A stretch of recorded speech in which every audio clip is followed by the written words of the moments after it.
Class, this is the third part of the video and now we are learning question number 15. Question number 15 is let f is a3, b2, c1, d3 be a function from a, b, c, d to 1 to 3. Is f an onto function और is f one one function. अब यहाँ पे जो function है ये वाला, क्या ये ऑन टू फंक्शन है या फिर ये वन वन फंक्शन है. अब यहाँ पे देखें इस फंक्शन के जो एलिमेंट्स हैं a,3, b,2, c,1, d,3. अब यहाँ पे देखें इसकी रेंज में यहाँ पे 3 दो बार रिपीट हो रहा है, तो ये वन वन फंक्शन नहीं कहलाएगा. वन वन फंक्शन में यही था ना कि डोमेन के भी सिंगल एलिमेंट्स हों और रेंज के भी सिंगल एलिमेंट्स हों और वन वन एलिमेंट्स हों, लेकिन यहाँ पे रेंज में 3 दो बार रिपीट हो रहा है. और अगर हम रेंज देखें तो इसकी रेंज होगी 1 2 3. तो अगेन रेंज हमारी यही आ रही है. रेंज जो हमारी ये आ रही है वो सेट बी के बराबर आ रही है. तो ये हमारा क्या फंक्शन है, कौन सा फंक्शन है, ये हमारा वन वन फंक्शन है. ये हमारा वन वन फंक्शन नहीं है, ये हमारा ऑन टू फंक्शन है, क्योंकि इस सेट की जो रेंज है वो सेट बी के बराबर है, that is 1 2 3. So this is onto function but not one one function. अब 16 में देखें let f is equal to a,3, b,2, c,1, d,3 be a function from A B C D to 1 2 3 4. This is the domain of the function and this is the range of the function. And function कौन सा है, ये वाला हमारा function है. क्या ये one one function है या ऑन टू फंक्शन है. इसमें देखें हमारी जो रेंज है वो 4 तक है, लेकिन यहाँ फंक्शन में जो रेंज आ रही है वो 1 2 3 आ रही है. तो range is not equal to set B, range is not equal to 1 2 3 4. And दूसरी बात कि डोमेन में तो सिंगल एलिमेंट ही है फंक्शन में, लेकिन रेंज में अगेन 3 यहाँ पे रिपीट हो रहा है. तो ये फंक्शन ना ही वन वन कहलाएगा और ना ही ऑन टू कहलाएगा. This function is neither one one function और nor one two function. Today's last question is question number 17. If a equal to 1 2 3 then find a function from a to a which is one one.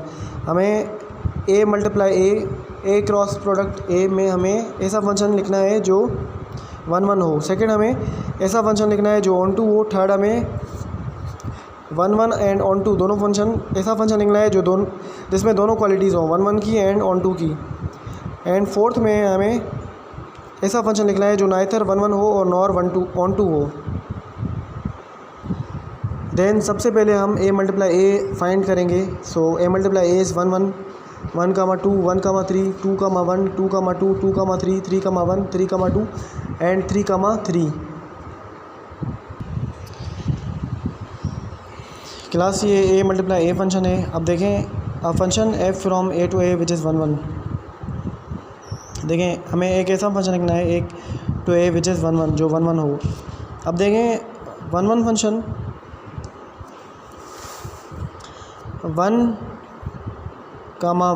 2 2 3 3 ये one one है, क्योंकि domain हमारी यहाँ पे 1 2 3 है and range भी हमारी यहाँ पे 1 2 3 है. तो single element is connected with the single element of the range and single element is connected with the single element of domain is connected with the single element of range. तो ये function हमारा one one खिलाएगा. इसी तरह हमें on to function लिखना है. On to function में देखें हमारी जो रेंज है वो सेट बी के बराबर, सेट बी यहाँ पे ए ही है, तो that is equal to B 1 2 3, क्योंकि यहाँ पे भी हमने जो बी लिखा है वो 1 2 3 ही है एंड ए भी यहाँ पे 1 2 3 है. तो यहाँ पे जो रेंज है वो 1 2 3 है. तो this is onto function. अब हमें ऐसा फंक्शन लिखना है थर्ड में जो वन वन भी हो ऑन टू भी हो.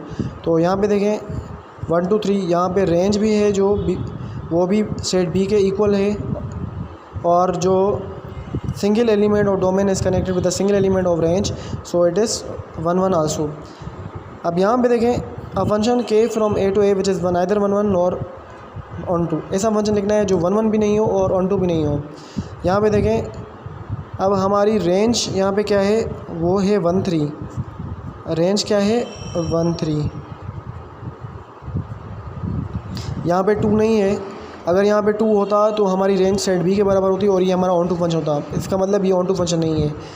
अच्छा, यहाँ पे 3 दो बार रिपीट हो रहा है, तो ये वन वन फंक्शन भी नहीं है, क्योंकि single element of domain is not connected with the single element of the range. तो ये फंक्शन जो 4 में है वो ना वन वन फंक्शन है और ना ही ऑन टू फंक्शन है. So class, this was the today's lecture. ये जो लास्ट में आज हमने सवाल किया है, ये somehow it is tricky, ये सवाल जो है थोड़ा ट्रिकी है, क्योंकि आप देखेंगे यहाँ पे इस, तो ये फंक्शन आपको 1 1 एंड ऑन 2 लगेगा, और ये सेकेंड वाला फंक्शन देखें यहाँ पे, ये फंक्शन भी आपको 1 1 एंड ऑन 2 बोथ लगेगा, क्योंकि इसकी डोमेन भी 1 2 3 है और इसकी रेंज भी, डोमेन भी 1 2 3 है, इसकी रेंज भी 1 2 3 है, इसीलिए आपको कुछ डिफ़िकल्टी होगी, लेकिन इसको आप अंडरस्टैंड कर लीजिएगा। अगर आपको कहीं पे भी कोई सवाल समझ में नहीं आ रहा तो आप मुझसे कांटेक्ट कर सकते हैं, तो इंशाल्लाह मैं आपको गाइड करूँगा। और इन द नेक्स्ट क्लास हम हमारी एक्सरसाइज 1.4 है वो हम स्टार्ट करेंगे, तो आप ये काम अपनी कॉपीज़ पे भी कर लीजिएगा। अल्लाह हाफ़िज़।